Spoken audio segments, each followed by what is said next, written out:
Hey everyone, and welcome back to another video. Well, the theme of this week's news is really damn clear. Patch 8.1 is very soon. Blizzard have tweaked a bunch of stuff on the PTR, they've released a bunch of preview posts, but oddly for a patch that's releasing in just a few days, a lot is still up in the air with us not exactly being able to trust all the PTR data that's out there. Then the survival guide went up and it kind of got dislike bombed. So today we're going to get to the bottom of that as well as cover what's up with patch 8.1. Still, new things are coming to Azeroth though, there's a lot to cover, but first up a shout out to the Patreon crew. Over there's early access, bunch of other cool stuff. There's also the art, which is extra awesome this month, and also there are vinyl stickers, which I appear to have lost. And then also, the Wrath of the Lich King documentary went up. It's like probably one of my favorite bits of content I've ever made. If you watch one video this month, I really hope it's that one.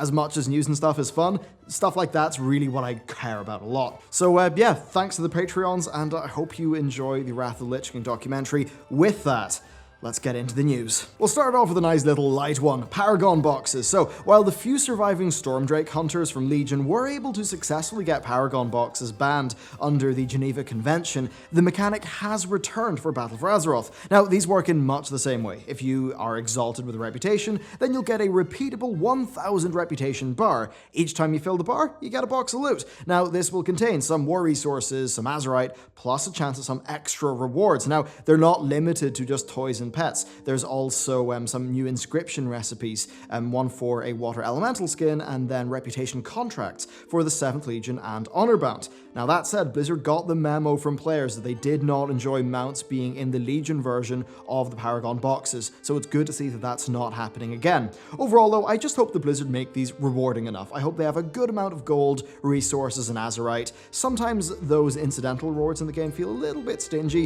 It's not a massively core problem, but I think that that would help them feel more generally rewarding than the Legion versions. So that's the boxes covered, but let's get to the real meat of this video, and we'll kick that off with the GCD. So Blizzard talked about 8.1 bringing many utility and movement spells off the GCD. Now, you'd think from this, like, it would be multiple per class. Well, Blizzard posted a current list of abilities that are coming off the GCD, but they were very clear to say that the list was not complete. So with that in mind, we've got Vengeful Retreat for Havoc, Wild Charge for Druids, Charge and Intercept for the Warriors, as well as Ignore Pain for Prot, which is a big yes, and then Harpoon for Survival Hunters. Now look, that's all great, I totally agree with those changes, and it's good to see, but it's nowhere near enough, and we do know that more are coming, and I typically would not mind not knowing, but it does kind of make you wonder where the development of this patch is, because it's a few days before the patch launches, this isn't on PTR, and Blizzard still don't have a complete list of GCD changes. And we've got to bear in mind, these are core class changes for many players, and they really, really do matter. It's just strange that they can't give us a complete list. It does kind of feel like a lot of this patch is being cobbled together towards the end, which is kind of odd because 8.1 is releasing far later in the BFA cycle than 7.1 did for Legion. Now overall for me, this is not a reason to be overly angry or anything, it's just a bit confusing that Blizzard seem to be kind of behind in a few of these decisions. Next, the Battle of Dazara Lore. So it's the new raid and we now know when it's going to unlock. Dazara Lore will be playable on normal and heroic mode on the 22nd of January with Mythic and LFR Wing 1 opening up on the 29th, then we see LFR Wing 2 on the 12th of February and Wing 3 on the 26th. It's hard to predict what's going to happen after that for the game, but we can do some guesswork, and I love this stuff. So first, Ian said that 4 to 5 months is about right for a raid tier. Now, bear in mind that the team have decided to move away from massive 12 to 14, boss tiers. So I think that's actually a great time frame, and I love the size of the current raids. I think that's spot on. So Uldir launched on the 4th of September, and its final day is going to be the 22nd or 21st of January. That means that Uldir will have been out for 141 days, which is 4 months and 19 days. That's right on the money in terms of schedule. Now, if we're to assume that Dazara Lore will last for 5 months, so we'll throw another 2 and a bit weeks in to give a conservative estimate, then that would have the Ashara raid of patch 8.2 arriving on Saturday the 22nd of June. So we'll move that back to, say, the Tuesday, and that would have our next raid release after Dazara Lore being the 18th of June. Now, that's okay, but we do know that raid and world content release dates kind of do line up. So during Legion, there was like a tick-tock. There'd be some world content, then 2.5 months, then a raid, then 2.5 months, then world content. So if we're to take that 2.5 month duration, then that would have us venturing to Nazjatar on either the 9th of April or the 16th of April. So that would be new world content on the 11th of December with 8.1, and then new world content again on the 9th of April with 8.2, which would be a gap of 120 days, which is 3 months and 30 days. That's a little quicker than normal actually, but I'm not sure it's going to feel that way to players, because when you look at the content of 8.1, it's kind of odd. The Karazhan patch of Legion was labeled as a minor patch, yet it had the 10-week Suramar story, it had new world quests, big new dungeon, a bunch of other changes. Well, 8.1 seems to be filling a 7.2 size slot in the schedule, but kind of with a bit less content. Now, there is a raid there, obviously, but there's no dungeon, there's nothing like the Mage Tower, nothing like the class mounts, plus no new zone like the Broken Shore, and it does kind of feel to me like Blizzard are stretching things just a little bit thin here, if I'm going to be honest with you.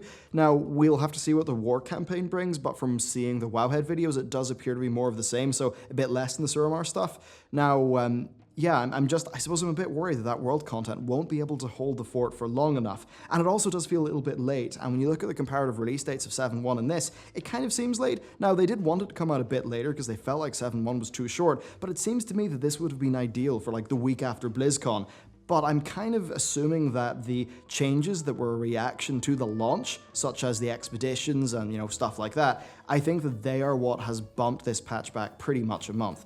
Now, as for the raid itself, well, I've got to take Preach's word on it because I haven't done testing, and I trust him in the raid stuff. So when he says that it looks like a really, really good raid, that's enough for me to be excited, and that definitely is great news for the raiding players. But with that covered, let's talk about Season 2, because Blizzard have also detailed the season changeover and how that works. So, unsurprisingly, Battle for Azeroth Season 2 begins on the 22nd of January, along with the raid releasing. Now, Season 2 is going to bring loads of changes. First, gear item level rewards will just increase across the board, as will the difficulty of content, such that they'll both line up, and that just operates in the exact same way as it did with Legion, so your normal, heroic, Mythic 0, Mythic Plus item levels will all be bumped up along with mob health and damage. Then the Titan Forging cap will go up, and the item level reward ceiling from world quests and all of that stuff will also go up. And that includes things like your Azerite and your weapons as well, which I presume will, maybe like your emissaries, Azerite will be like maxing out at 385 or something like that. Now, this is also when the new Azerite gear is going to start dropping. Now, that's the gear that's got the 5th ring, and it's got traits from the new and greatly improved pool. So on the whole, it's going to be a lot better, and we'll also benefit from the reforging costs halving every 24 hours,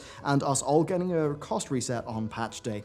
Now, there is an odd thing that kind of does lead us into the next topic, and that is uncertainty, because it's been a very confusing PTR that does sort of line up with a very confusing beta test for this expansion.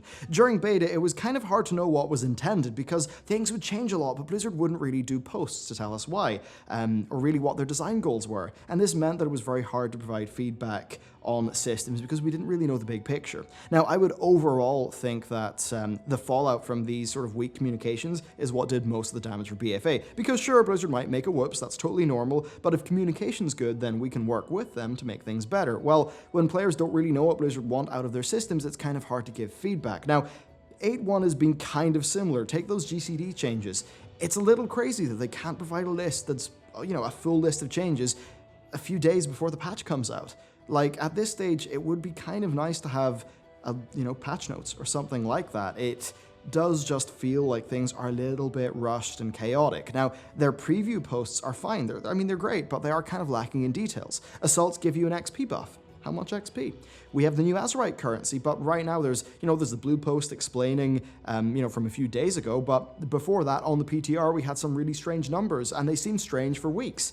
It is great to know how that is now, where the currency costs will increase once Season 2 kicks off, and that totally makes sense, and I agree with them doing it that way, but I think it would have been great if that had have came out at the same time that they updated the numbers on the PTR, so that the PTR testers could have given better feedback. Overall, it's just been a frustrating PTR, there's been a lot of unknown factors, and I think it's been hard for players to give really good feedback. And my point here is that I do think Blizzard are in a bit of a position where they need good feedback on their game and its systems. But if they're making it hard for players to give good feedback, then it's tricky. I mean, even with assaults, we have no idea what their intended pacing is. Now, they said daily in the survival guide video, but that's pretty loose. We have no numbers, and from the PTR, we think that's just for testing. Now, in an industry that's mainly, like these days, live service titles, they do seem kind of uniquely a bit confused and not great at communication when compared to the competition. Now, given how Blizz are a big, gargantuan company, I think, personally, that it's down to them having a rigid internal structure. Loads of red tape, because I know there's loads of really brilliant people over there,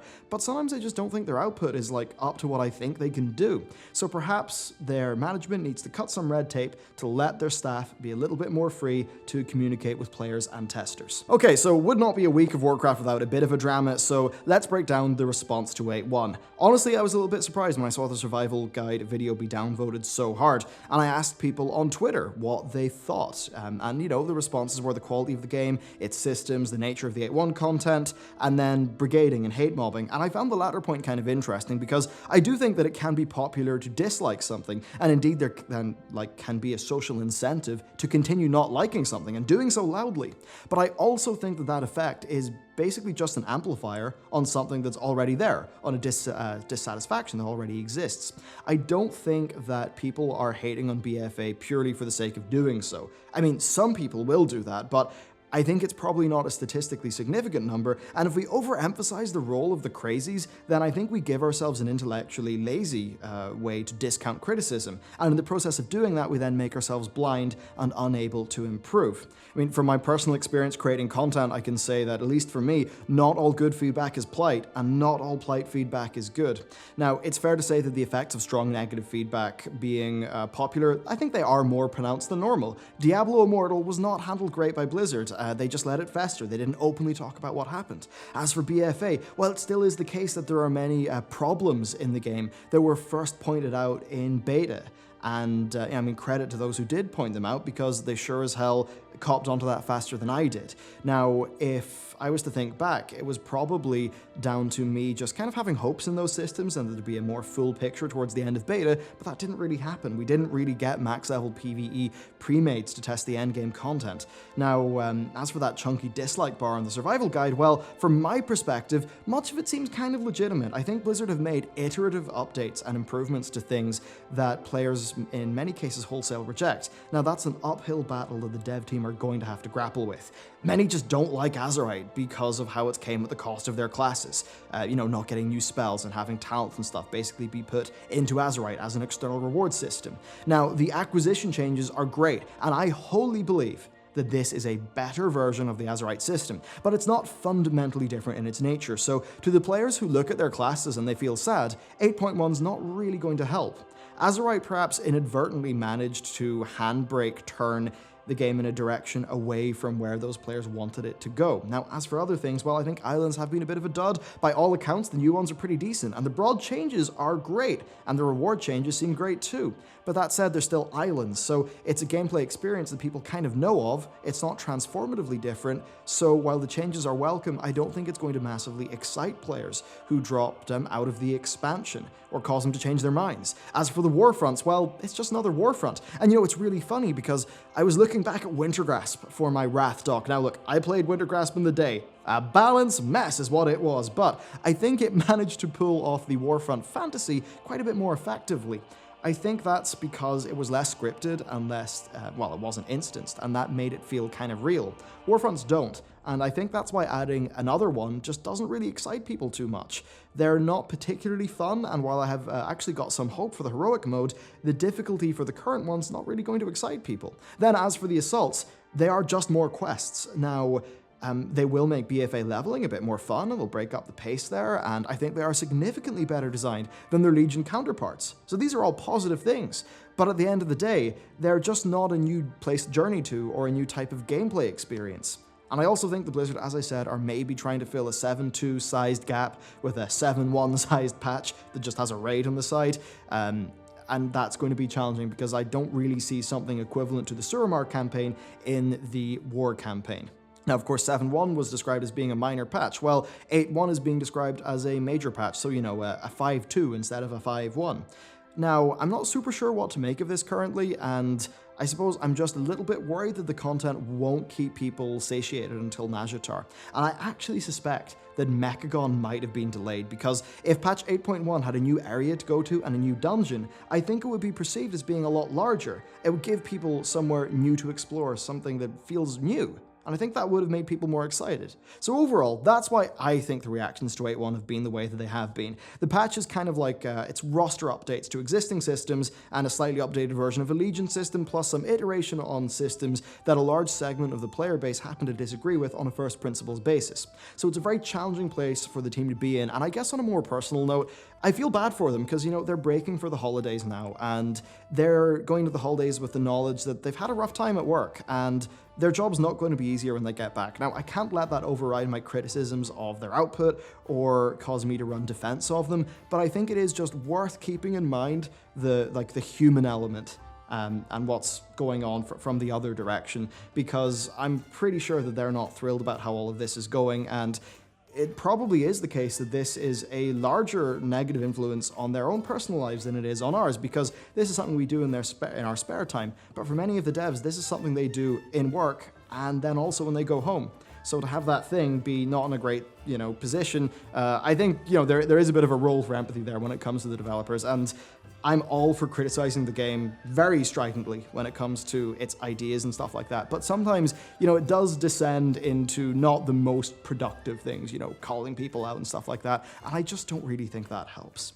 So there you go. That's my thoughts on the player response to patch 8.1, as well as a bunch of news updates for what's going on with the patch. So yeah, let me know what you think about 8.1. I've already asked the people on Twitter. It was super interesting reading everyone's responses, so let me know down in the comments below. I will be reading them. And the next thing I recommend you to do, if you have a bit of spare time, is to check out the Wrath of the Lich King documentary. I really enjoyed making it. It's one of my favorite bits of content ever. And, the plan is to give Wrath a fair shake of the stick and cut through the nostalgia. So I hope you enjoy that. Thank you very much for watching this video, and I'll see you next time.